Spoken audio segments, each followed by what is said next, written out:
My religious girlfriend cheated on me right before senior prom, so I got revenge by telling her parents and ruining her chance at going to college. I began dating Lucy in high school, and it started off like a fairy tale. I was a senior with a broken heart, and she was a junior who had never been in a relationship. We were both top of our classes and met during a debate competition. I fell in love with her at first sight. She was serious about small things, like making sure her pen didn't go missing, being first to arrive in class, and so on, which I found so attractive. She was hesitant when I asked her out because her parents were very religious, and didn't want her to date before marriage. However, I met her parents very early on in our relationship and gained their trust. I assured them that I only had pure intentions for their daughter, and grew on them quickly. They would invite me over quite frequently to have dinner, and would even let me stay over in my girlfriend's room. Now, in the entire time that we were together, we never had intimacy. Her parents sat us down and had the talk with us. They were concerned that their baby girl would end up pregnant, and wanted us to wait until marriage. I had plenty of experience before her, and was sure that I would take precautions to prevent her from getting pregnant. But I respected her parents' opinion and agreed to wait. Honestly, I loved this too much and never wanted to make her uncomfortable, because I wanted to marry her one day. However, I noticed that she was starting to get a bit distant from me. She would no longer say yes to any date plans and would ask me not to stay over after dinner.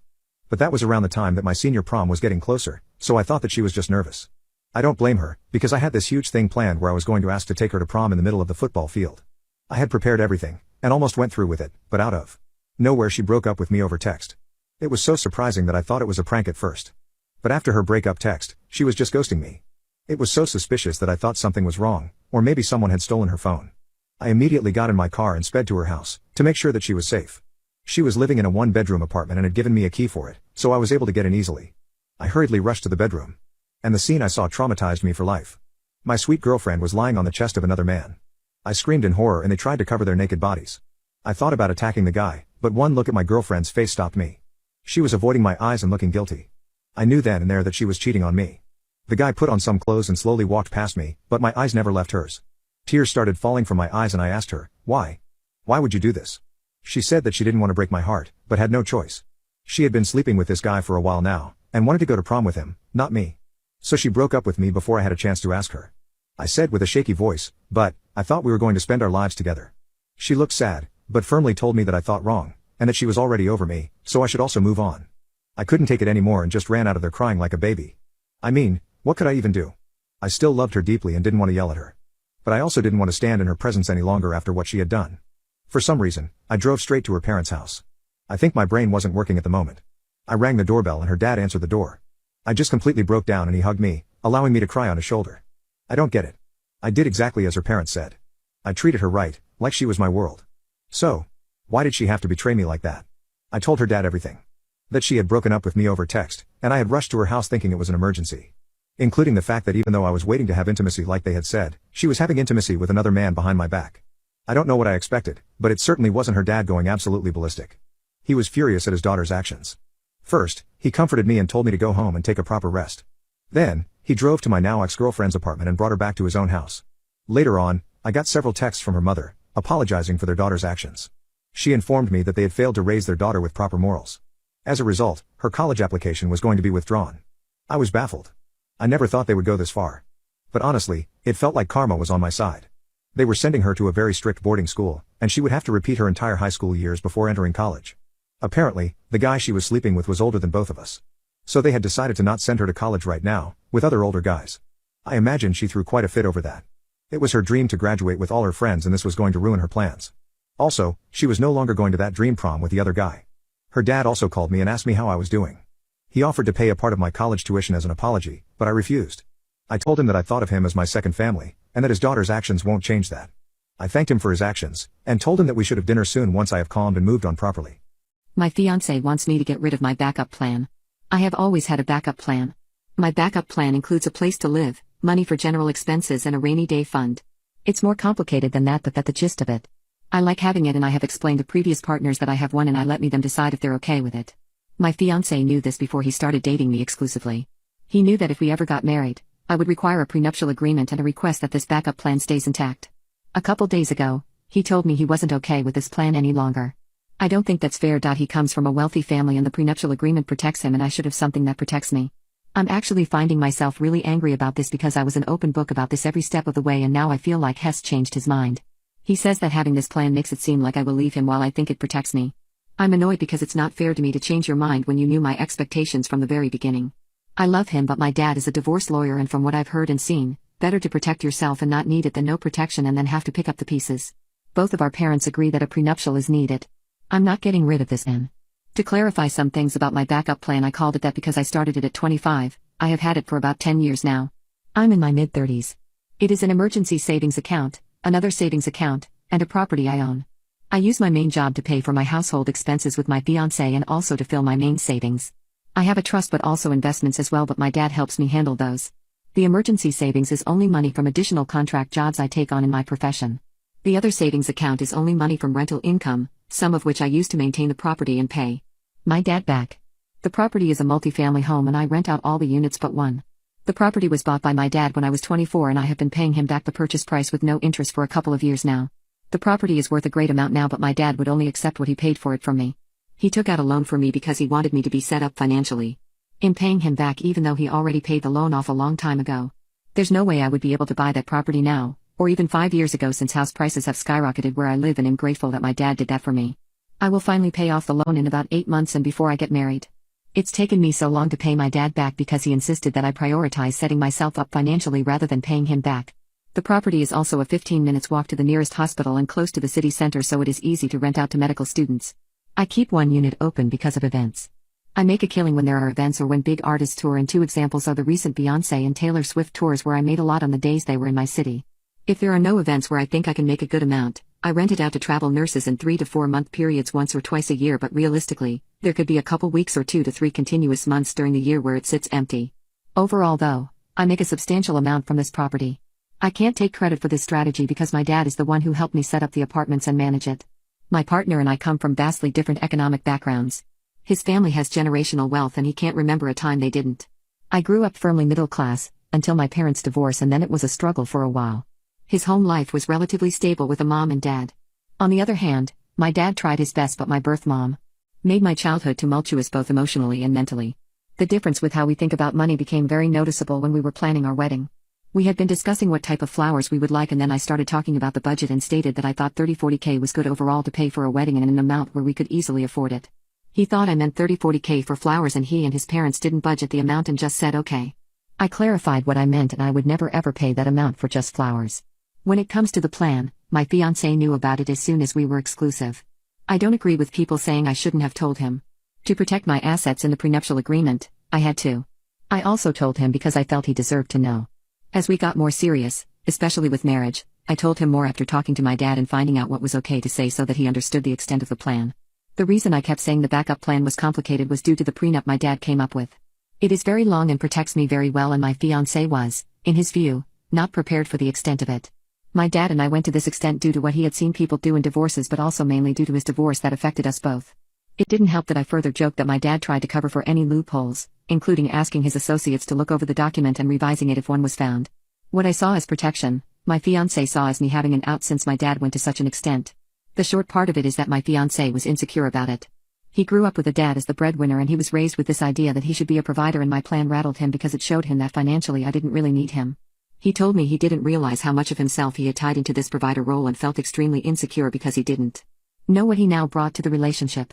When he found out about the sometimes empty unit, he felt more uneasy because he, even though I have and will always have a job, wanted and planned to take care of me. His idea of scrapping both prenups was his way of trying to say that he trusted me and that I should trust him. If he was willing to go without a prenup knowing I could get a substantial amount of his assets, then it would show me that he would never try to hurt me financially or otherwise. I told him I saw it at the time as extremely manipulative due to him doing it before we met with the lawyers, and he apologized because he honestly just panicked. There is not anything that would make me compromise about this. I told him he has a decision to make because I'm not changing my mind. My girlfriend cheated with my best friend, so I ruined both their lives at once. My wife Rachel and I grew up in a largish town of close to 30,000 people. We knew each other at an early age and we were practically inseparable. At 16 we started dating each other. When we turned 18, we moved away for work in a city just a few hours drive away. By 20 we were married and had bought our first house. At 22 we discovered that she was pregnant with a boy. About 5 weeks before she was due to go on maternity leave, a large shelving unit collapsed and crushed her. I was told that both her and our child were killed instantly. 2 of her colleagues had also been injured in the accident, one left paralyzed, the other losing his leg after it had to be amputated. The company she was working for had decided to continue using old shelving that had been written off as unsafe instead of replacing it so that they could cut costs. I still haven't quite forgiven those executives and management personnel that made that decision, because they cut short my wife's life and unalived our unborn child. It wasn't long after I was told I had a choice on how to proceed with what her company called compensation, but I called it blood money. They wanted to settle out of court to avoid a lawsuit. I on the other hand was out for their blood. Fortunately, due to the media coverage that it got and the involvement of several politicians, the case was settled quickly in court and the payout for all parties was close to 10 times the amount that they had initially offered. A lot of fines were given to them for breaches on work, health and safety, executives were sacked and others were jailed. At this time, I was still working my job in telecommunications. My mother had moved in while all this was happening to help me. I think I would have fallen apart if she hadn't been as involved as she was. It was around this time that I was offered a promotion, but it involved a lot of travel around the state. I made a request to have an office in my hometown's branch, as I wanted to not only take care of businesses in the state, but also in my hometown, as there was no business representative located there, to which they agreed. After a few months, we settled into a routine of 1 to 2 weeks in the city office, 1 week in my hometown and 1 to 2 weeks visiting the rest of the state. After a year, I decided to buy a house in my hometown so I wasn't having to stay at my parents' place every week and that I could come and go as I pleased. It is about 4 years later that our story begins. I had just returned from one of my trips on Friday, and was checking in some stuff at my office when Harry, the branch's managing director, walked in. We had grown up together too, but had gone to different schools. Since coming back we had developed a very close friendship. He asked how things were, and then asked me if I wanted to come to a house party that he was having that evening. Short notice, but I said yes. I felt like a few drinks with friends were in order. It was there that Harry introduced me to Catherine. She was a new hire at the branch where my hometown's office was located and was getting to know everyone being new in town. We hit it off immediately. As much of a cliché as it sounds, it was almost as if my old wife was in front of me, instead of Catherine. I won't bore you too much with the details, but after 2 years of dating, we decided to take the next step and she moved into my hometown. Everything up to this point had been going really well. Catherine and my parents got along and Rachel's parents also approved and were happy that someone could make me just as happy as Rachel had done. All was going well for close to a year when things began to change. Skype sessions were cut short suddenly. Neighbors would tell me about how a car, described to me like it was Harry's, was always seen parked in the back alley near my house whenever I was away, and some clothes that weren't mine were in my wardrobe. All signs pointed to her cheating, but she said that nothing was happening. She said that Harry would come over occasionally to discuss business but never stayed the night. I chalked it up to me being paranoid and continued on as if nothing was wrong, but there was always this feeling that something wasn't right. It was close to 6 months later that I discovered that she had been lying to me. I had just finished closing a rather large contract with a new company and negotiations had wrapped up earlier than I had anticipated. So instead of sticking around for the next few days, I decided to pay for an early flight home and surprise everyone.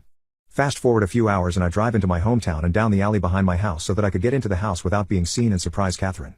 Some part of me was also curious as to whether this mystery car was there. Sure enough, there was a car that was blocking the back entrance gate. I was confused for a moment, wondering if it had just been a neglectful neighbor parking, only to realize that it was indeed Harry's car. Pulling up behind his car, I got out and thought it was strange that he was there so late, as she claimed that he always had left by now. As I approached the back of the house I saw something that made my stomach drop. In my kitchen, Catherine and Harry were going at it hammer and tong. I froze. Time stopped. There was my closest friend, having intimacy on my kitchen bench with my girlfriend. I didn't know what to do. So many questions were running through my head. Was this real or was I dreaming? Why were they having intimacy in my house? Feeling defeated, I turned and left without them seeing me. I sat in my car for what felt like an eternity. I was crying hard. But the sadness quickly turned into anger. The same kind of anger I felt towards those that were responsible for Rachel's death. I wanted to hurt them. As a pacifist, I don't believe in violence.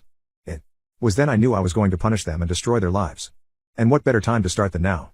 I moved my car back up the alley, far enough away from my driveway that I could still see Harry's car, and then walked back to the gate where I could see into the house, and called her phone. They were still going for it when it rang. They both looked at the caller ID and did a double take when my name came up. I could see that she was considering answering it and they let it ring out. After a few moments they were back into it again and I dialed once again. This time she answered. As she was answering I hung up and made my way back to my car. As soon as I did, she called me back. She asked why I was calling as late as I was, and I told her that I was about 10 minutes from home and didn't want to scare her coming in. She, obviously, was shocked and acted happy that I was coming, and the call ended very quickly after she said she was going to get up and get changed into something. I said bye and hung up. A few moments later, Harry came peeling through the gate and still half naked, jumped into his car and took off like a bat out of hell. I smiled a little, knowing the fear that both of them would be feeling from being so close to being caught. I waited a few moments before turning my car into the same place Harry had been moments earlier. The night was fairly uneventful afterwards, and it wasn't until after she was asleep that I got up and went to my office down the hall. I couldn't sleep. I needed to plan. And plan I did. My bratty neighbor parked his favorite car in my driveway. So I got rid of it. I'm a single mother of 2 teenage boys and I live in a nice, quiet neighborhood at the end of a cul-de-sac. Every house on this street has a garage and I'm the only one that has a single car and parks in my garage. Almost every house on this street is a family home with at least 3 cars, but most have more. Some will park in their driveway and some will park on the street. It's never been a problem since everyone is considerate on how they park and no one has ever had an issue with getting in and out of the street. In addition, I tend to keep to myself. I'm not antisocial and I wave and say hello to my neighbors when I come and go from my home, but usually when I get home, I stay home. So, I say all of this to give you an idea that I'm a homebody and my neighbors pretty much know that when I get home, I stay home. About 6 months ago, the house to my right was sold to a larger family that consisted of dad, mom, and 3 teenagers. The day they started moving in, I made a point to go over to the edge of the property to wave and greet them in order to welcome them to the neighborhood. They were friendly and I was happy to have such nice people to move in next door. Also note, this family used their garage storage and thus parked their 4 cars in their driveway. I didn't know it at the time, but their youngest son was just months away from his 16th birthday. I received a knock on the door and it was my neighbor, specifically the dad. We'll call him Dad. Dad, good evening, how are you? Me, we're okay. I'm sorry I can't open the door, but my youngest came home from school with a sore throat today and so I'm not sure what's going on with him. How are you and how can I help? Dad, I'm sorry to hear that, I hope it isn't anything serious. We are okay. My son just turned 16 a few weeks ago and I'm sure you saw the new truck we bought him. Me, yes, I did. It's such a pretty truck and big. Does he like it? Dad, yes, he does. It's what he wanted so we got it for him. It is very big and that's what I wanted to talk to you about. Me, I don't understand. Dad, we have been having complaints from some of the other neighbors that his truck is so big that they can't get around it when they are driving through and we're afraid that it might get sideswiped if he continues to park it in the street. Me, yeah, I've had some intense moments trying to get around it myself, but I'm sure he will get better at parking as he gets more experienced. I'm not sure what this has to do with me, I haven't complained. Dad, oh, I know you haven't complained, which is why I was going to ask if he could use your driveway to park since you don't use it. Me, very stunned at this, I do use my driveway when I leave and come home. I can't get to my garage without using my driveway. Besides, I have issues with depth perception and your son's truck is so big it will take up most of my driveway and I don't want to be responsible for any damage that might happen while it is on my property. Dad, well, we will make sure that he parks so that it will allow you to come and go without any issues. Me, that isn't possible. The only way he can park to allow me to get around him is if he parks halfway on my lawn and that wouldn't work because then he would damage my lawn. If you are concerned about his truck getting damaged then why don't you let him park in your driveway and then one of your other smaller cars can park in the street? Dad, we've already discussed that and we would have to park 2 cars in the street in order for him to use the driveway. It would be very easy for him to park in your driveway and I can assure you that it will not be an inconvenience to you. You don't even use your driveway. Me, I'm sorry, but the answer is no. I'm not going to be responsible for his vehicle on my property and I need to be able to come and go without worrying about someone else's property. Dad, very upset. At this point, you are not being very neighborly. I thought you were a nice woman.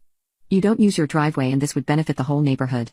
Me, losing my temper at this point, listen, I told you no and I do use my driveway every time I pull into my garage and every time I leave.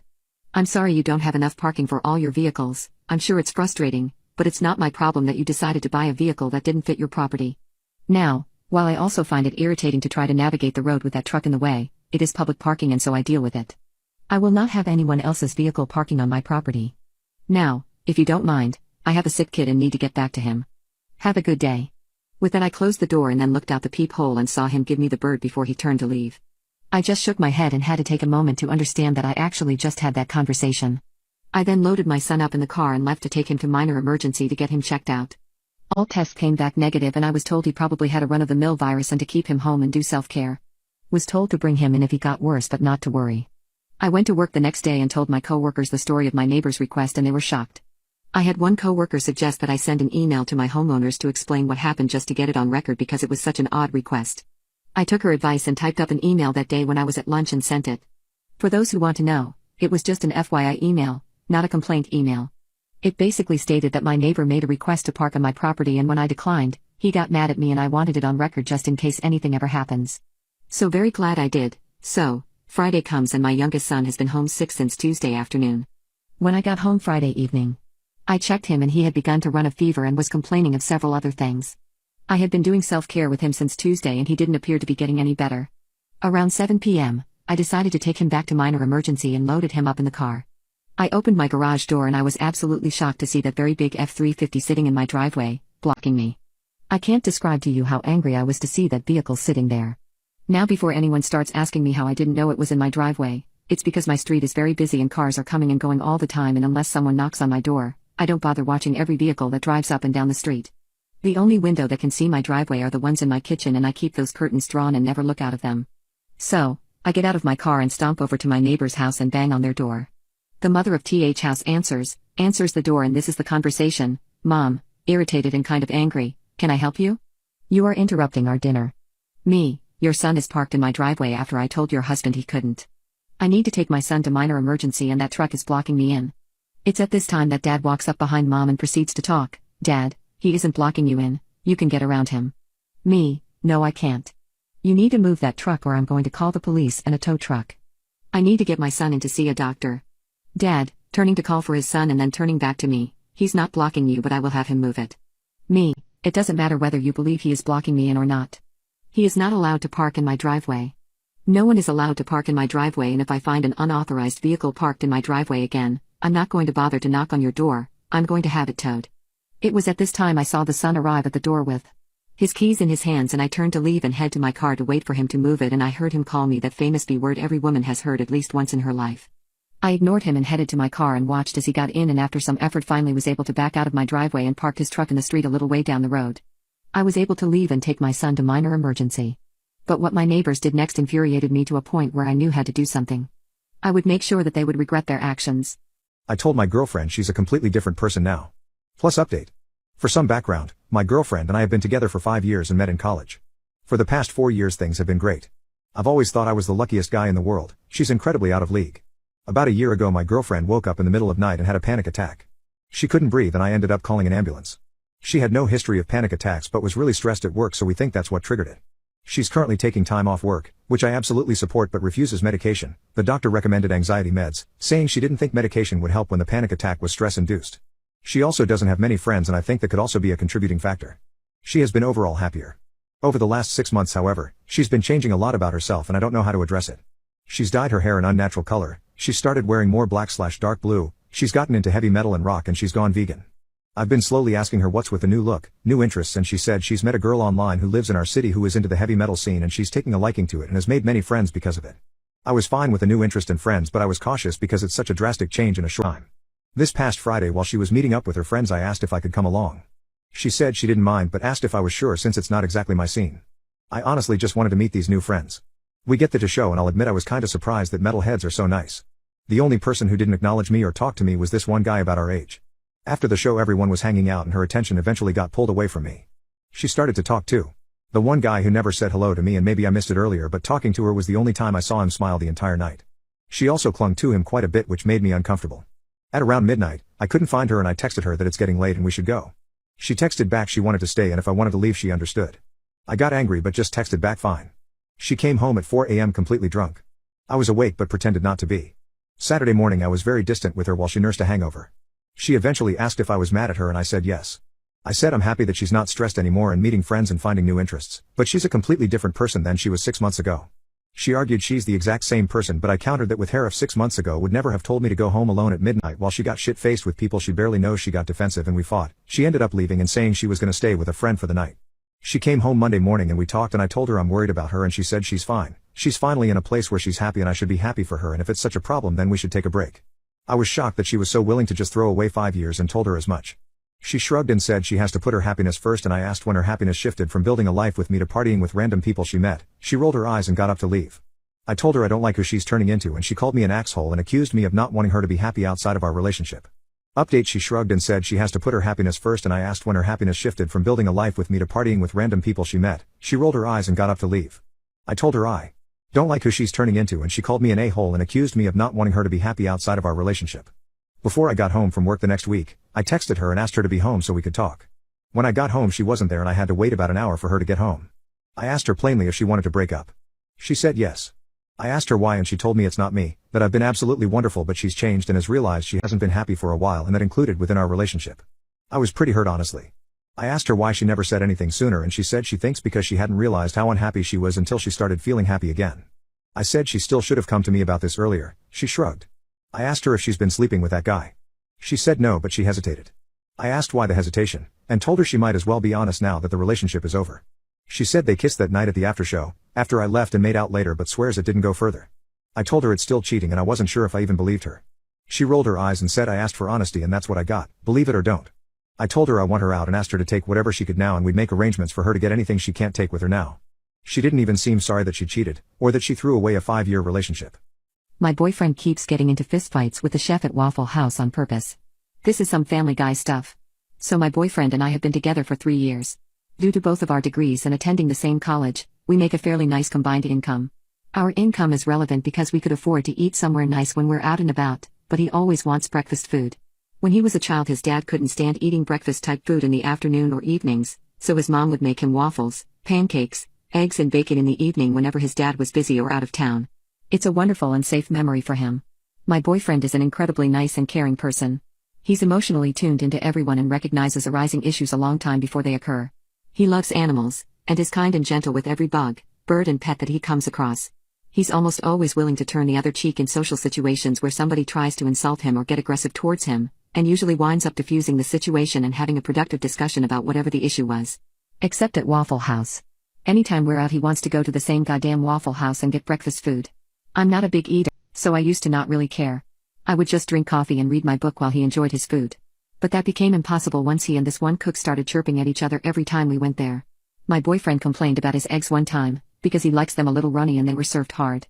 The cook responded by giving him scrambled eggs. When he brought it up again, the cook served him 2 hard-boiled eggs.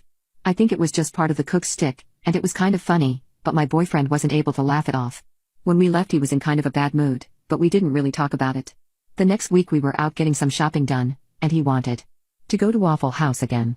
I suggested that we try out a different place, or at least a different Waffle House location, but he only wanted the same Waffle House. We went in and sat down, and once again the same cook served his eggs wrong.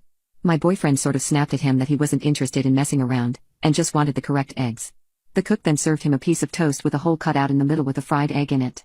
My boyfriend got really mad and threw the egg toast at the cook, which made the cook come around from behind the bar and throw it back at him. They ended up fighting until my boyfriend was like, "This is crap," and walked out. Nobody got hurt, but the few other people in there were watching and laughing a bit. This is the crazy part: my boyfriend keeps going back and ordering eggs and getting into fistfights with the same cook. It's almost a ritual at this point. My boyfriend orders runny eggs, the cook serves him some other version of eggs, and then they beat the crap out of each other. I quit going with him after the second fight, but he kept going by himself. They physically fought like 6 or 7 times over this. I've tried to talk to him about it a few times, but he keeps saying it's a matter of principle. I've told him to talk to the manager or something like that, but he just waves me off. Apparently that cook hasn't yet made him the correct runny eggs, but it's like he spends the week learning new ways of preparing eggs to tick my boyfriend off. The thing is, we're getting married this summer. He's accepted a job in a new city and it'll be easy for me to find work after the wedding, so we'll be moving away from his sworn enemy Waffle House guy. What is the craziest transformation from someone at your high school? It was when I was a teenager. I was a short, kinda fat, nerdy kid with acne, braces, and long, greasy hair like Kurt Cobain. For some effing reason I cannot, as an adult, fathom, I decided I wanted a perm to look like Gavin Rossdale, except I was still a kinda fat kid with a kinda fat face, so I just looked like a fat kid with shitty, dirty, curly hair. It was effing terrible. Now, before you hit reply and bang out the same bullshit that I hear all the time when I tell this story, everyone goes through an ugly duckling phase, you're no different, hear me out. I was not your average ugly duckling turned swan. I was a 1/10. I was effing hideous. Like, girls wouldn't audibly say ew if I so much as smiled at them, sometimes if I just made eye contact. It was debilitating for my fragile teenage psyche, and extremely humiliating and emasculating. I couldn't even get my friend girls to hook me up with any of their friends. My teenage personality didn't help anything. I was one of those attention-seeking loud kids who made horrible jokes and hoped people would laugh with me instead of at me for once. Seriously, I was a fucking greasy, pimply, fat, loudmouthed little troglodyte. That was my life for 3 years, from age 12 through age 15, a social outcast, a dweeb, a dork, a loser, throwing all of them at me 'cause there ain't nothing new. When I started my first semester of my sophomore year in high school, I was taking smart kid trig. There was a jock in my class, a kid named Jay, who wasn't really smart enough to be in the smart kid classes, but was probably too smart for the regular classes, so here he was, struggling along with things I found easier than a tutorial level in video games.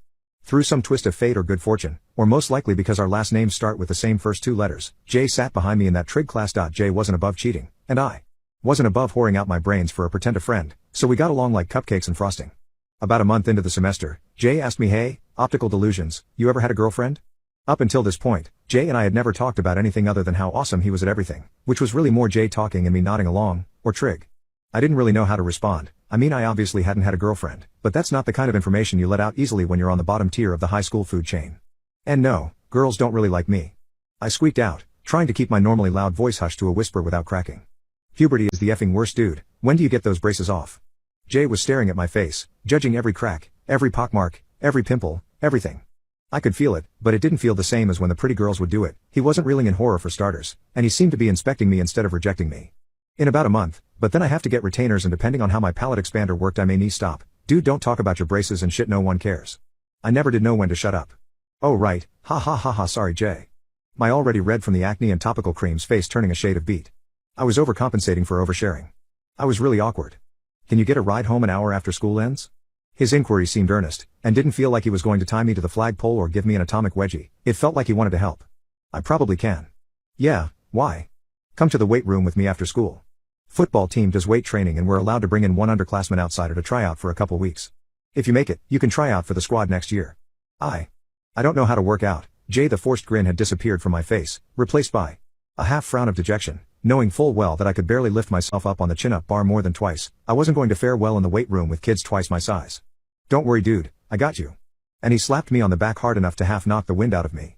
I smiled at him, not forced this time, it felt real. All of it felt real. Over the next year, I got the braces off, cut my shitty hair, and hit the gym so fucking hard that I went from 150 pounds of squishy preteen flub to 165 pounds of rock fucking solid muscle and under 10% body fat or some poop. The jocks starting giving me high fives in the halls. I was dubbed the leprechaun.